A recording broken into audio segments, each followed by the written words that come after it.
सबैभन्दा बिउ इनर हो यो सानन जातको यो के जात भन्नुभयो सानन ल सानन जातको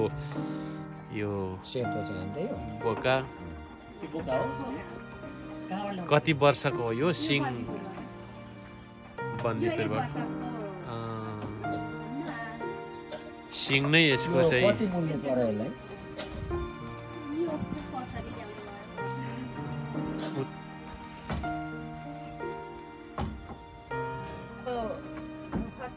यो चाहिँ जमुनाबारी यो सिङले गरेको चाहिँ